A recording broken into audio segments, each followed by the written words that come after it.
Y así, la expedición avanzaba. Una noche, mientras las estrellas salpicaban la negrura como diamantes sobre terciopelo, se avistó algo extraordinario. No era una ballena, sino una aparición, un squid colosal que emergió de las profundidades, con tentáculos que se retorcían como si fueran parte de un sueño. Starbuck, al contemplar semejante prodigio, exclamó que preferiría haber visto a Moby Dick mismo antes que a este fantasma blanco de las profundidades.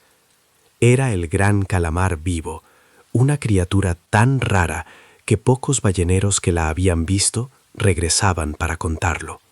El calamar desapareció tan misteriosamente como había aparecido, dejando tras de sí una estela de agua agitada y una profunda impresión en las mentes de los marineros. Ahab, sin decir palabra, ordenó el regreso al barco. Este encuentro, por su rareza, cargó de supersticiones y presagios el ánimo de la tripulación. Se dice que este calamar es la principal y única fuente de alimento para los cachalotes, quienes se alimentan en las zonas más desconocidas del océano, lejos de la vista humana. La línea de ballena, esa cuerda mágica y a veces aterradora, era ahora la protagonista. Hecha del mejor cáñamo, tratada con alquitrán, y en años recientes reemplazada casi por completo por la cuerda de manilla, por su fortaleza y elasticidad. Imaginadla, de solo 2/3 de pulgada de grosor, pero capaz de soportar casi 3 toneladas de peso. Se enrollaba en el interior del bote, unidas en una masa compacta, como un queso, en el fondo del barril. El enrollado de esta línea era un arte delicado, pues un nudo o una torcedura fatal podían causar desastres inimaginables. Cada pescador de arpones dedicaba casi toda la mañana a este meticuloso trabajo. Los botes ingleses, más pequeños, utilizaban 2 barriles, mientras que el americano, con su barril de casi 3 pies de diámetro, parecía una reliquia voluminosa. El bote, con su cubierta de lona, se asemejaba a un pastel de bodas gigante, listo para ser llevado a las ballenas. La línea se extendía desde el barril, pasaba por el cabrestante en la popa, cruzaba sobre los remos, rozando las muñecas de los remeros, y llegaba a la proa, donde un pequeño pasador de madera la mantenía en su sitio, colgando en una suave guirnalda sobre la borda. Desde allí volvía a entrar en el bote, y antes de unirse al arpón, pasaba por innumerables y complicadas vueltas, envolviendo al bote y a sus ocupantes como una red de serpientes. Y así, con las cuerdas que los envolvían, los hombres parecían acróbatas al borde de un precipicio, o malabaristas con serpientes mortales. El peligro era palpable. Cada instante podía ser el del lanzamiento del arpón, desatando la furia contenida en aquellas fibras tensas. Pero la costumbre, esa extraña maestra, transformaba el terror en un ambiente de camaradería y bromas, incluso en medio de las fauces de la muerte. Aquella mañana, un movimiento inusual en las aguas llamó la atención. Un cachalote gigantesco, con su lomo negro reluciente bajo el sol, yacía a la deriva, tranquilo como un ciudadano obeso fumando su pipa en una tarde cálida. Pero esa pipa, pobre ballena, sería la última. De repente, como si una varita mágica hubiera despertado a todos, la tripulación del Pequod entró en acción. «Preparen los botes. ¡Arriba!», gritó Ahab, tomando el timón con una mano. El cachalote, al sentir el bullicio, se dio la vuelta con majestuosa calma y nadó hacia el oeste. Pero su movimiento era tan sereno que Ahab ordenó que nadie usara los remos y que solo se hablara en susurros. Los botes se deslizaron sobre el agua como canoas indias, impulsados por remos silenciosos. Entonces el monstruo levantó su cola en un arco perpendicular y se hundió en las profundidades como una torre devorada por el mar. «Ahí van las aletas», exclamó uno de los marineros. Stubb, imperturbable, encendió su pipa. Tras la esperada pausa, la ballena reapareció, esta vez más cerca del bote de Stubb. El cachalote, ahora consciente de sus perseguidores, se lanzó con furia. La cautela dio paso a la acción. Los remos crujieron en el agua y Stubb, con su pipa humeante, animaba a su tripulación. La ballena se lanzó de cabeza, elevando su masiva testa, transformándose de un cascarón lento en una veloz flecha de barco. «Arránquenla, muchachos. No se apuren, pero arránquenla como truenos», gritaba Stubb, escupiendo el humo de su pipa. Los gritos de los arponeros se unieron a la acción, un coro salvaje que impulsaba los botes con todas sus fuerzas.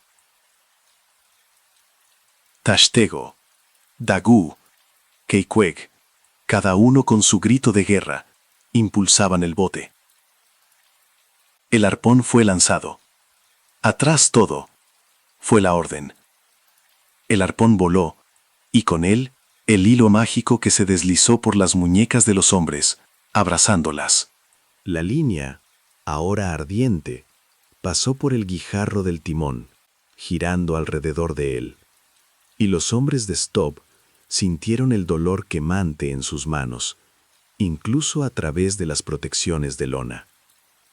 Era como aferrar la hoja afilada de un sable enemigo. «¡Moja la línea! ¡Moja la línea!», gritó Stubb al marinero del barril. El bote se lanzaba como un tiburón, con el viento a favor. Stubb y Tashtego intercambiaron posiciones, un movimiento torpe en la conmoción. El barco se inclinaba, creando una cascada constante en la proa. Y así, cada vez que la ballena luchaba, la línea vibraba con una tensión casi insoportable, haciendo que el bote se inclinara y temblara. Cada movimiento, por mínimo que fuera, amenazaba con volcar la embarcación. Los hombres se aferraban a sus asientos, compitiendo contra las olas y el monstruo. El tiempo parecía detenerse, mientras la ballena, cada vez más lenta, se rendía a la fatiga. «¡Alad! ¡Alad!», ordenó Stubb. La barca se acercó al costado del cetáceo, y los arpones y lanzas se clavaron una y otra vez en su carne, tiñendo el mar de rojo. El cuerpo del monstruo se retorcía en su propia sangre, un espectáculo aterrador. Los chorros de humo blanco salían de su espiráculo, y de la boca de Stubb el humo de su pipa. Cada lance era una batalla, cada retirada una recuperación de fuerza. Finalmente, la ballena, con un último estertor alunizante, se revolcó. Su corazón estalló, y su último aliento, un torrente de sangre, se esparció por el mar. «Está muerto, señor Stubb», dijo Dagu. «Sí, ambas pipas fumadas», respondió Stubb, dispersando las cenizas de su pipa sobre las aguas. La vida del cachalote se desvaneció en un último y agonizante aliento. El monstruo, antaño rey de las profundidades, ahora yacía como un cadáver inerpe, su cuerpo manchado de rojo, un testigo mudo de la brutalidad de la caza.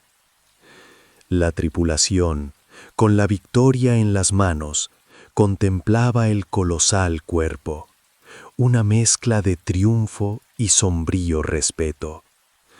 Stubb, con su pipa apagada, miraba la inmensidad de su obra, mientras el sol comenzaba a descender, pintando el cielo con tonos de escarlata y oro, un lienzo para la trágica majestuosidad de la muerte.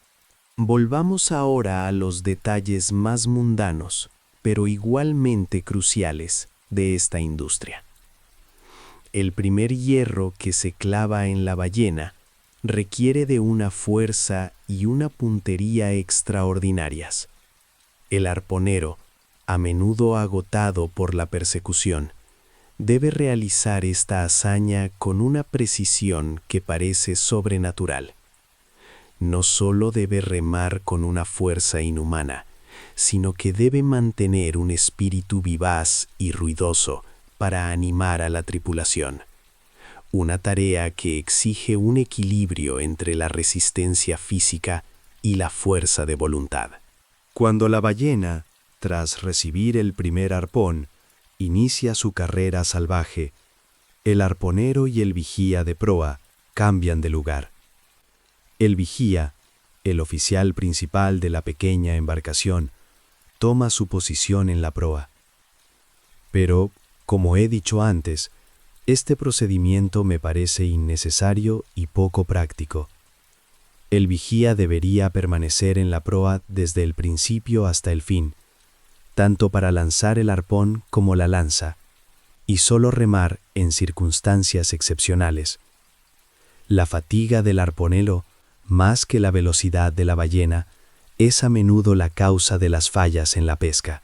Para asegurar la mayor eficiencia en el lance, los arponeros deberían levantarse de un estado de reposo, no de agotamiento.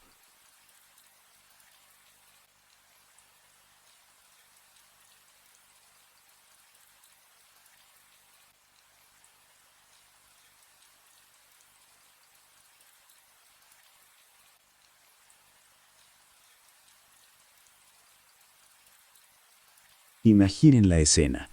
El arponero, con la espalda hacia la ballena, exhausto por el esfuerzo, escucha el grito emocionante. ¡Párate y dale! Debe soltar el remo, girar sobre sí mismo, tomar el arpón y, con la poca fuerza que le queda, lanzarlo hacia el cetáceo. El croche, ese soporte con muescas para los arpones, es una pieza de equipo esencial. Fijado a la borda de estribor, cerca de la proa, permite al lanzador tener el arma al alcance inmediato, como un cazador de frontera que empuña su rifle. Se suelen llevar dos arpones, el primero y el segundo, ambos conectados a la línea. El objetivo es clavar ambos, uno tras otro, en la misma ballena, de modo que si uno se suelta, el otro mantenga el agarre. Es duplicar las oportunidades de éxito. Sin embargo, no es raro que, debido a la velocidad y la violencia con la que la ballena huye tras el primer impacto, el arponero, por más ágil que sea, no pueda lanzar el segundo arpón. La línea, ya en movimiento, arrastra consigo el arma no lanzada, creando un peligro inminente para toda la tripulación. En tales casos, el segundo arpón es arrojado al agua, a veces con terribles consecuencias. Ese arpón suelto se convierte en un terror flotante, una guadaña mortal que puede enredar las líneas, cortarlas o causar graves accidentes. Es un peligro que persiste hasta que la ballena es capturada y convertida en un cadáver. Y si se enfrentan a una ballena particularmente fuerte y astuta, con 8 o 10 de estos arpones sueltos danzando a su alrededor, el caos se vuelve indescriptible. La cena de Stubb, tras la caza de su ballena, fue un festín que incluyó un bistec directamente de la criatura. La ballena, un trofeo considerable, fue remolcada hacia el Pequod, su inmensidad apenas perceptible en la oscuridad. Ahab, tras supervisar la operación, la cena de Stubb, tras la caza de su ballena, fue un festín que incluyó un bistec directamente de la criatura. La ballena, un trofeo considerable, fue remolcada hacia el Pequod, su inmensidad apenas perceptible en la oscuridad. Ahab, tras supervisar la operación, se retiró a su camarote con una satisfacción sombría, tal vez pensando en la ballena blanca que aún le faltaba cazar. Mientras tanto, el cuerpo de la ballena era amarrado al barco, su enorme masa flotando junto al casco, como dos titanes unidos por el destino. Cadenas gruesas aseguraban el cetáceo, su cola sumergida bajo las aguas oscuras. La escena era una mezcla de crudeza y necesidad, la vida del marinero enfrentándose a la muerte del monstruo. Stubb, eufórico por la victoria, compartió su banquete con la tripulación. Un trozo de la cola, su parte favorita, fue cortado y cocinado. Mientras él cenaba en la cubierta, miles de tiburones, atraídos por el festín, rodeaban el cadáver, su festín macabro iluminado por las linternas de aceite de ballena. El sonido de sus colas golpeando el casco era un recordatorio constante de la naturaleza salvaje de su entorno. El cocinero, un viejo negro llamado Fleece, fue el encargado de servir a Stubb. Su diálogo con el cocinero, mientras éste intentaba calmar a los tiburones con sermones improvisados, era un momento de humor negro, una representación de la peculiar jerarquía y las interacciones a bordo del Pequod. Stubb, con su habitual irreverencia, reprendía al cocinero por su lenguaje y su forma de predicar a los escualos como si fueran una congregación rebelde. «Miren esos tiburones. ¡Qué escándalo arman!», exclamaba Stubb, mientras Fleece intentaba imponer orden. «Dígales que se sirvan civilizadamente, pero que mantengan el silencio.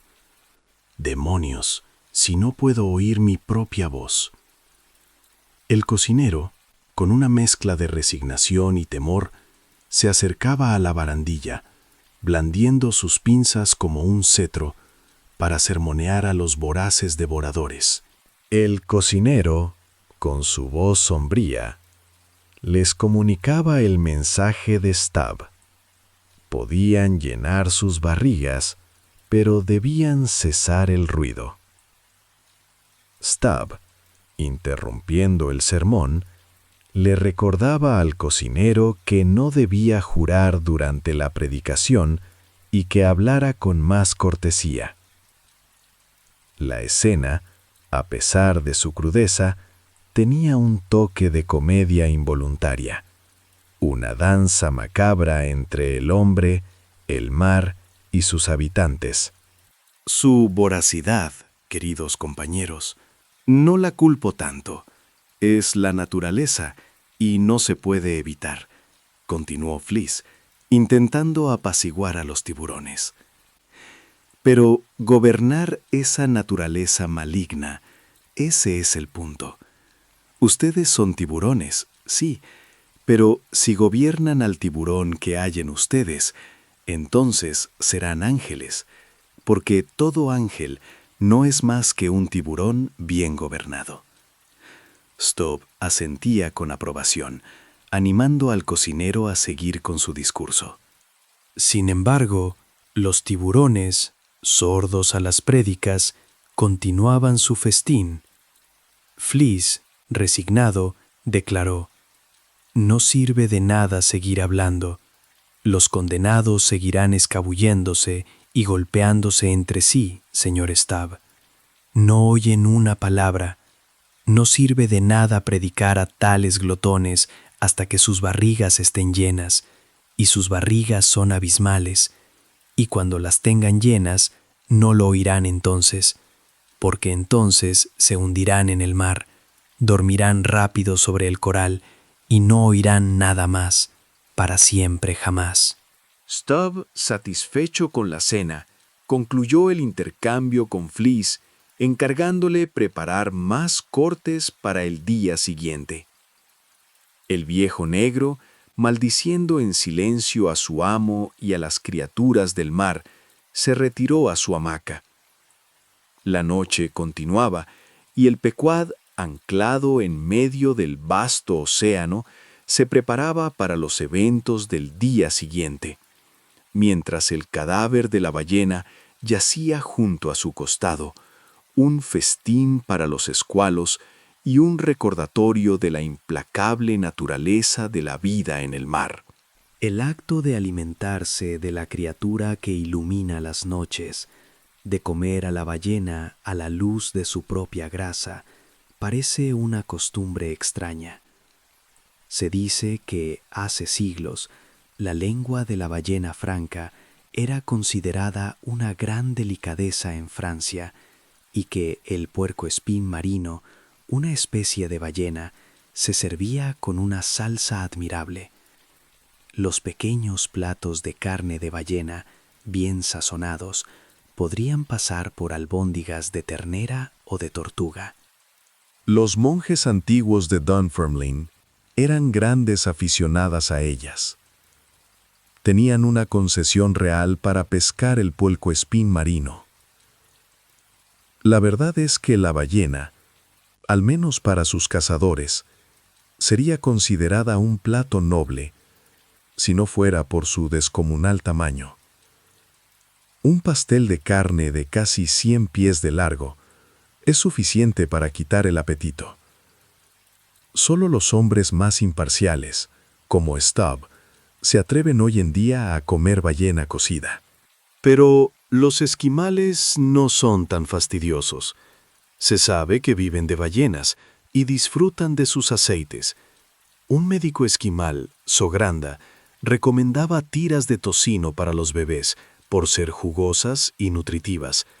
Y algunos ingleses que quedaron varados en Groenlandia vivieron durante meses de los restos mohosos de ballenas, llamados allí fritters, que se parecían a buñuelos, marrones, crujientes y con olor a antiguas masas fritas. Lo que aún más degrada a la ballena como plato civilizado es su extrema riqueza. Es el gran buey de premio del mar, demasiado gordo para ser delicadamente bueno. Su joroba, aunque podría ser tan sabrosa como la del búfalo, es una pirámide sólida de grasa. El spermaceti, en sí mismo, es suave y cremoso, pero demasiado rico para sustituir la mantequilla. Aún así, muchos balleneros lo absorben en otras sustancias, mojando sus bizcochos en las ollas de aceite. Los cerebros de las ballenas pequeñas se consideran un manjar. Rompiendo el cráneo con un hacha, los lóbulos blancos y carnosos se mezclan con harina y se cocinan hasta formar un guiso delicioso, con un sabor que recuerda a la cabeza de ternera. La abundancia de grasa, la riqueza excesiva, parecen ser las razones por las que los habitantes de la tierra miran con aprensión el comer ballena. Quizá sea la idea de devorar una criatura recién asesinada, a la luz de su propio cuerpo. Pero, ¿acaso no hay algo de caníbal en todos nosotros? ¿No es acaso el cuchillo con el que comemos la carne hecho de los huesos de otro ser? ¿Y con qué pluma escribimos nuestras leyes si no es con la de un ave que hemos cocinado? Cada parte de la naturaleza, al ser utilizada por el hombre, nos une en un ciclo de vida y muerte, una danza eterna de consumo y renacimiento. Cuando la ballena capturada llegaba al barco al anochecer, no se procedía inmediatamente a su despiece, Era una labor ardua que requería todas las manos disponibles. La costumbre era asegurar la nave y enviar a todos a descansar hasta el amanecer. Sin embargo, en ciertas zonas, especialmente en la línea del Pacífico, la cantidad de tiburones que rodeaban el cadáver era tal que apenas quedaría el esqueleto para la mañana siguiente. Para mitigar esta voracidad, se agitaba a los tiburones con asadas de ballenero, un método que a veces solo conseguía estimularlos más. Aquella noche, la cubierta del Pequod se llenó de un frenesí de tiburones. Los marineros, Queequeg y un marinero de proa, encendieron linternas y con sus asadas afiladas comenzaron una matanza implacable. Los tiburones, en su ferocidad, se atacaban entre sí, mordiendo sus propias entrañas. Incluso muertos, parecían poseer una vitalidad persistente, atacando cualquier parte de su cuerpo con una ferocidad implacable. La escena era caótica, una batalla sangrienta en la oscuridad del océano. Los marineros luchaban contra las criaturas marinas, cada golpe de la azada un acto de supervivencia. Queequeg, con su fuerza inquebrantable, se movía entre los tiburones, su determinación inquebrantable. La noche se llenó del sonido del acero contra el hueso, un eco sombrío en la inmensidad del mar. La caza continuó, con la intensidad del combate marcando el ritmo de la noche. Los tiburones, atraídos por la sangre y la carne, se arrojaban al festín con una ferocidad que asombraba. Cada embestida era respondida con un golpe certero, un duelo a muerte en las profundidades del océano. La vida en el mar, una constante lucha por la supervivencia, se manifestaba en su forma más cruda y salvaje. El corte y el izado de la ballena eran operaciones complejas. Las gruesas cuerdas de los aparejos se elevaban hasta el palo mayor, asegurando el enorme bloque de poleas que sostendría al colosal cetáceo. El gancho de la bloober, de más de 100 libras, se insertaba en el cuerpo, justo por encima de una de las aletas laterales. Una vez que el gancho estaba firmemente anclado, la tripulación comenzaba a tirar de la argolla, inclinando el barco entero hacia el monstruo.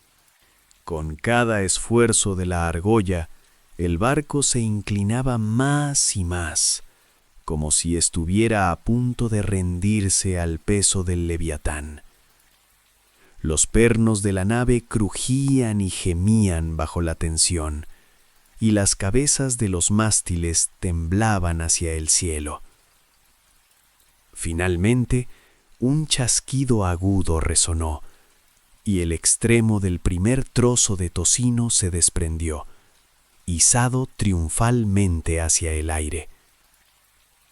La ballena, envuelta en su capa de tocino, se desprendía de su piel como una naranja pelada en espiral. El proceso de desollado era un trabajo arduo y peligroso.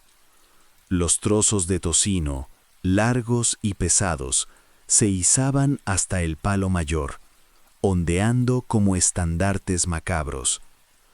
Los marineros debían esquivar la masa que se balanceaba, pues un golpe descuidado podría enviarlos al agua.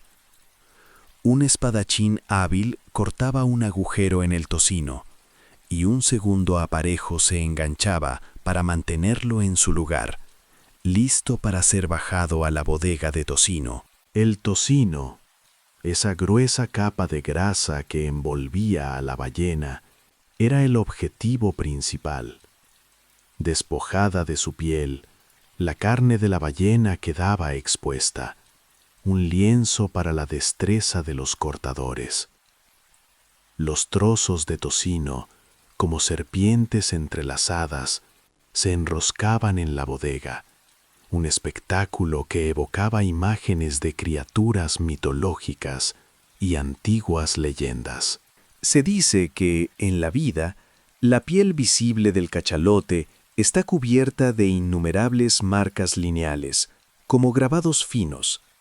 Estos surcos, a veces cruzados por dibujos jeroglíficos, confieren al cetáceo un aire enigmático, como si llevara consigo los secretos de antiguas civilizaciones. Las cicatrices, resultado de batallas con otros machos, añaden una dimensión de ferocidad a su ya imponente figura. El tocino, esa capa protectora que envuelve al cetáceo, es lo que le permite resistir las inclemencias del tiempo, las aguas heladas de los polos y las profundidades abisales.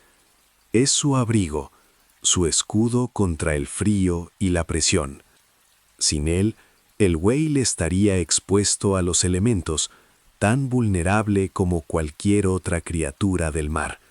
Su sangre caliente, su fuerza vital, dependen de esta protección, de esta coraza natural que lo aísla del implacable frío del océano. Y así, mientras el sol se ponía, tiñendo el horizonte de tonos anaranjados y púrpuras, el cuerpo despojado de la ballena flotaba a la deriva, un fantasma blanco en el mar, su funeral un espectáculo de buitres y tiburones. Su espíritu, sin embargo, permanecía, un eco de su grandeza, un presagio para aquellos que osaran desafiar al monstruo blanco, Moby Dick, el demonio de las profundidades. Tras el despiece, la cabeza del cachalote, desprendida de su cuerpo, colgaba del costado del Pequod, un trofeo macabro, una prueba del poder del monstruo y de la valentía de sus cazadores. El cuerpo decapitado, despojado de su esplendor, flotaba a la deriva, mientras las aves rapaces danzaban sobre él. Sus gritos, un requiem para el gigante caído.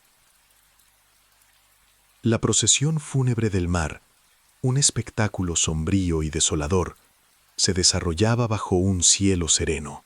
Ahab, contemplando la cabeza del cachalote, la comparaba con la esfinge en el desierto. «Habla, vasta y venerable cabeza», murmuró. «Háblanos de ese secreto que guardas en tu interior. De todos los buzos, tú has buceado más profundo». La cabeza, con sus arrugas y su semblante severo, parecía albergar los secretos de la creación, las historias de innumerables profundidades y naufragios. Pero sus ojos, vacíos y fijos, no revelaban nada, solo el misterio insondable de la muerte.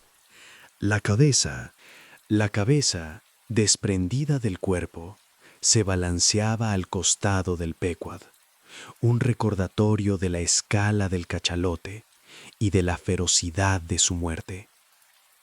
Era un espectáculo que inspiraba tanto temor como asombro, la encarnación de la fuerza bruta y la fragilidad de la vida. Ahab, con su mirada fija en la cabeza, parecía buscar respuestas en el silencio del monstruo, una conexión con el destino que lo impulsaba hacia su propio encuentro con el leviatán blanco. Mientras tanto, el barco continuaba su viaje, impulsado por el viento y la determinación de su capitán. El mar, sereno y vasto, se extendía hasta el horizonte, un lienzo para las aventuras y los desafíos que aguardaban en las profundidades. Cada ola que rompía en la proa del Pequod era un susurro del océano, un eco de las leyendas que envolvían al gran cachalote y a la tripulación que se atrevía a cazarlo. De repente, una voz resonó desde lo alto del mástil. ¡Barco a la vista! Era la fragata Jungfrau, un navío alemán que se acercaba al Pequod. Su capitán, Derek the Deer se acercó con un alimentador de lámpara en la mano, un gesto que intrigó a Stubb y Flask. «¿Qué tiene en la mano?», preguntó Starbuck. «Imposible, un alimentador de lámpara», exclamó Stubb. No, es una cafetera, señor Starbuck. Él viene a hacernos nuestro café». El capitán alemán, Dietrich de Deer, con su limitado inglés, expresó su ignorancia sobre la ballena blanca y su necesidad de aceite. Su barco, la Jungfrau o la doncella, estaba vacío de combustible, y él, como un mendigo, pedía limosna. Ahab, ajeno a la necesidad del alemán, lo invitó a subir a bordo, mientras el olor de la ballena a la deriva llenaba el aire, un perfume agridulce de muerte y comercio.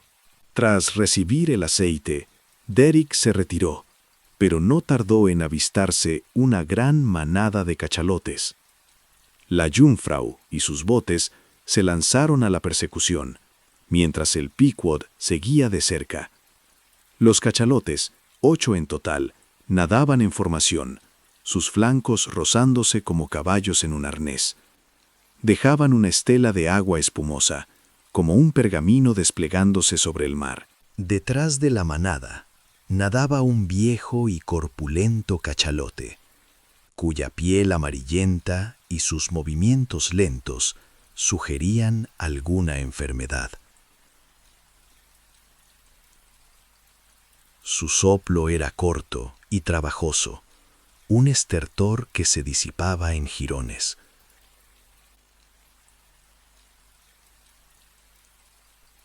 «Pobre diablo», dijo Stubb, «parece que tiene dolor de estómago». «¡Qué estómago tan grande!». Flask, señalando la ballena, gritó, «¡Cuidado con él, o te lanzará su cola!».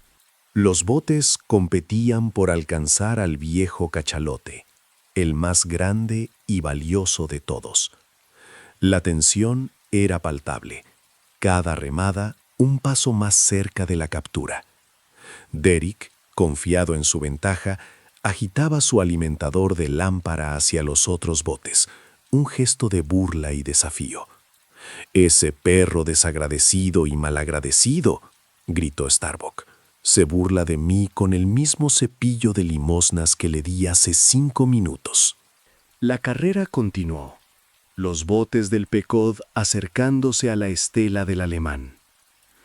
Derek, cegado por la competencia, arrojó su alimentador de lámpara y su lata de aceite para obstaculizar a sus rivales.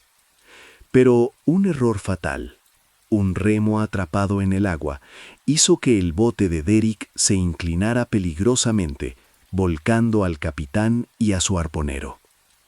«No se asusten, mis pequeños bolos de mantequilla», gritó Stubb, pasando por ellos. «Los recogerán pronto, como perros de San Bernardo. Ustedes saben, alivian a los viajeros en apuros». El cachalote, agotado, se hundió en las profundidades, arrastrando consigo los 3 botes. Las líneas tensas casi rozaban el agua, mientras las popas se elevaban hacia el cielo, como si el barco estuviera a punto de levitar. El silencio reinaba, solo roto por el crujido de las cuerdas y el susurro del viento. En ese momento de quietud tensa, los cazadores esperaban el resurgimiento de la ballena, la última batalla antes de la victoria. Y allí estaba el gran Leviatán, retorciéndose en las profundidades, su vida drenándose lentamente. Los disparos de su espiráculo, antes vigorosos, ahora eran débiles estertores de agonía. La ballena, herida y exhausta, luchaba contra su destino. su cuerpo un lienzo de heridas abiertas.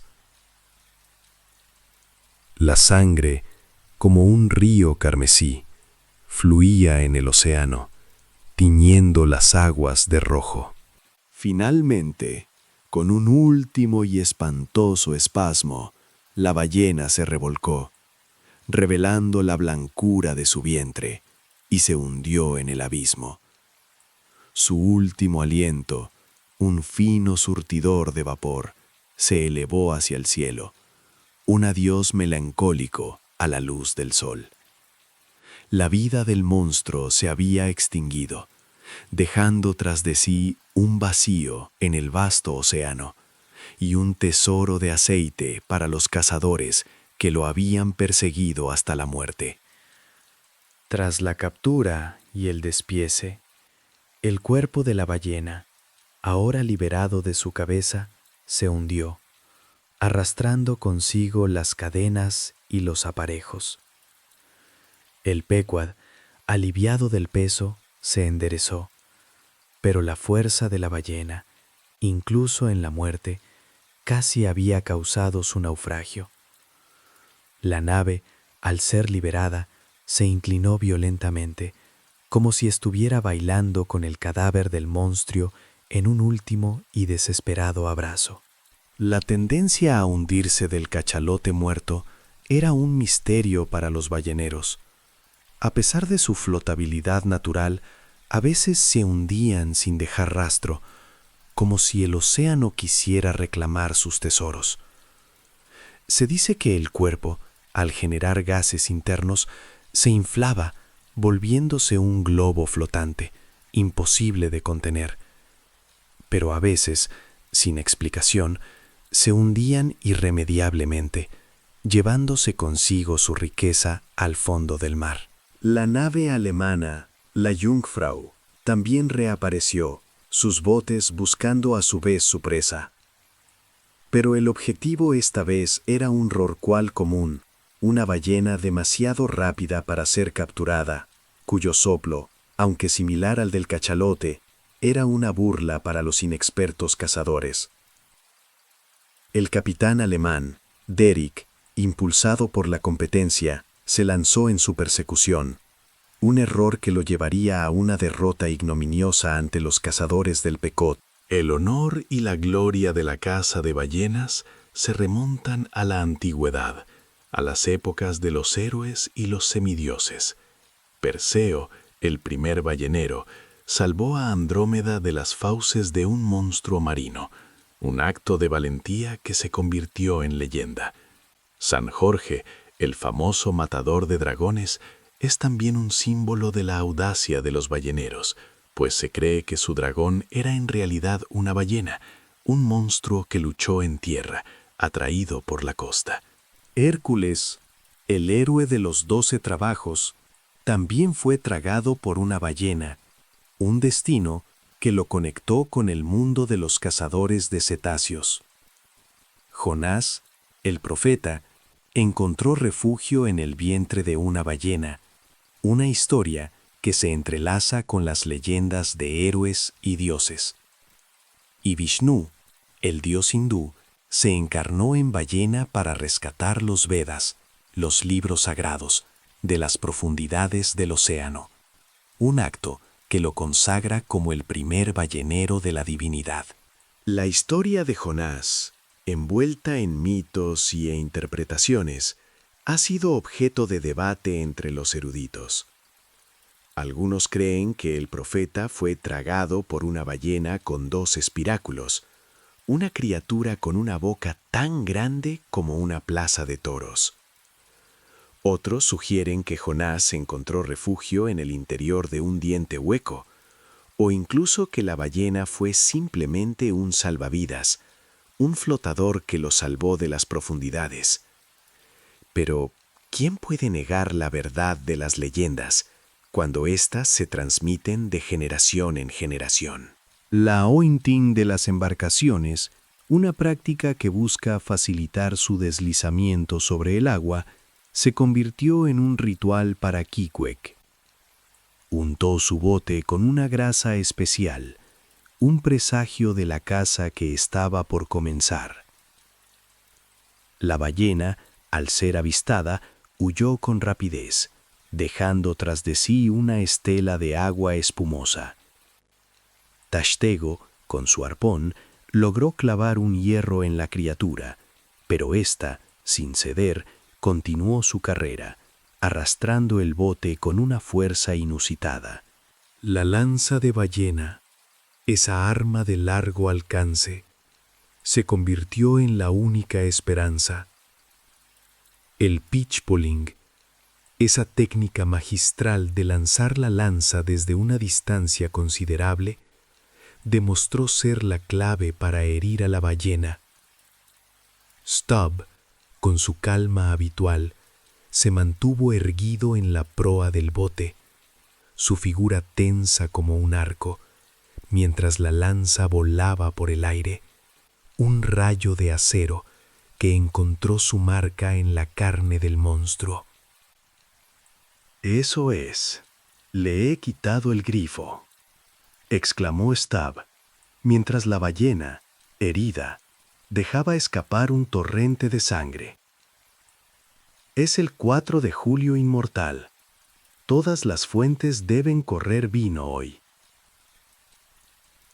La ballena, agonizante, se revolvía en el agua, su cuerpo un espectáculo de dolor y furia. Los lances continuaron, cada uno un golpe certero que acercaba a la ballena, a su inevitable destino. El soplo de la ballena, esa columna de vapor que se eleva hacia el cielo, ha sido objeto de debate durante siglos. ¿Es agua o vapor? Nadie lo sabe con certeza. Pero lo que sí es seguro es que el cachalote respira a través de su espiráculo, en la cima de su cabeza. Su cuerpo, una maravilla de la adaptación, le permite vivir sin respirar durante largos periodos, almacenando oxígeno en intrincados laberintos de vasos sanguíneos. Es un testimonio de la increíble capacidad de la vida para prosperar en los entornos más extremos. El soplo, esa exhalación vital, es una de las características más enigmáticas del cachalote. Su necesidad de ascender a la superficie para respirar lo expone a los peligros de la caza, pero también es la clave de su supervivencia. Sin este ritual, el leviatán permanecería en las profundidades, un secreto inalcanzable. La danza de los espiráculos, un ballet acuático, es un recordatorio de la fragilidad y la majestuosidad de esta criatura, un puente entre el mundo visible y el abismo insondable. La cola del cachalote, esa poderosa herramienta de propulsión, es un prodigio de la ingeniería natural. Su fuerza, concentrada en 2 palmas anchas y planas, le permite moverse con una gracia asombrosa a través del océano. Las líneas de belleza grabadas en sus bordes crecientes son un testimonio de la armonía perfecta entre la forma y la función. Cada movimiento de la cola es un poema de poder y elegancia, una danza que refleja la majestuosidad del leviatán. 5 movimientos son característicos de la cola: para la progresión, para la batalla, para el barrido, para el lobtailing y para el pico de las aletas. Su fuerza, comparable a la de un titán, se manifiesta en cada movimiento, ya sea en juego o en combate. La cola, más que un arma, es una extensión del ser del cachalote, un símbolo de su dominio sobre el océano y de su indomable espíritu. La procesión de los barcos, cada uno con su estela de espuma, seguía de cerca a la manada de cachalotes. El viento, favorable y constante, impulsaba al Pequod hacia su presa. Los cazadores, con sus arpones listos, esperaban el momento oportuno para el lance. La casa era una sinfonía de acción y tensión, un ballet mortal en el corazón del océano. El Gran Armada, esa inmensa congregación de cachalotes, se movía como una nación en marcha, sus espirales de vapor ascendiendo hacia el cielo como los humos de una metrópoli. El Pequod, en su búsqueda implacable, se unió a la procesión, sus barcos lanzándose a la caza, sus arponeros listos para la batalla. La visión de miles de ballenas nadando juntas era un espectáculo sobrecogedor, una demostración del poder y la magnificencia de estas criaturas marinas. Las aguas del estrecho de Sunda, un corredor de vida y comercio, eran el escenario de esta majestuosa congregación. Los piratas malayos, acechando en las sombras, observaban la procesión, listos para atacar a los barcos que se aventuraban en sus aguas. Pero el Pequod, impulsado por la determinación de Ahab, navegaba hacia su destino, ignorando los peligros y las tentaciones del camino.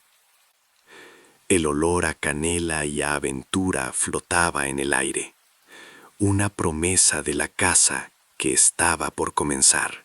La manada de cachalotes, al sentir la presencia de los barcos, se dispersó en un caos de movimiento, sus espirales de vapor ascendiendo en todas direcciones. Los botes del Pequod se separaron, cada uno persiguiendo a su presa individual, en una danza de estrategia y velocidad. Quequeg, con su arpón en mano, se dirigió hacia un grupo de ballenas, su mirada fija en el objetivo. El destino de cada cazador estaba marcado por la habilidad y la audacia, en la implacable búsqueda del gran Leviatán. En medio del caos, las ballenas más jóvenes, las vacas y los terneros, se acercaron a los botes con una curiosidad inocente, ajenas al peligro que las rodeaba. Quequeg, con ternura, acarició la frente de una de ellas, mientras Starbuck, con su lanza, rozaba su lomo. Los pequeños cetáceos, ajenos a la brutalidad de la caza, parecían disfrutar de la cercanía de los hombres, como si hubieran olvidado el miedo que debían sentir. La caza continuó, cada lance un paso más cerca de la captura. Las ballenas, presas del pánico, se dispersaban en todas direcciones, sus cuerpos retorciéndose en un ballet de desesperación. Los botes, ágiles y veloces, las perseguían, sus arponeros listos para el golpe final. La escena era un torbellino de acción, la fuerza del hombre contra la magnitud del monstruo marino, una batalla épica en el corazón del océano. Al final, la ballena, debilitada y agotada, se rindió. Su último aliento, un chorro de sangre, marcó el fin de su resistencia. Los cazadores, victoriosos, se acercaron al cadáver, sus rostros iluminados por el reflejo del sol en el mar. El cuerpo, inerte y majestuoso, yacía a la deriva, un trofeo de la valentía y la perseverancia. La vida de la ballena, una epopeya de fuerza y resistencia, había llegado a su fin, dejando tras de sí el legado de su grandeza en el vasto lienzo del océano. La piel de la ballena, esa envoltura protectora, es un misterio, incluso para los experimentados balleneros.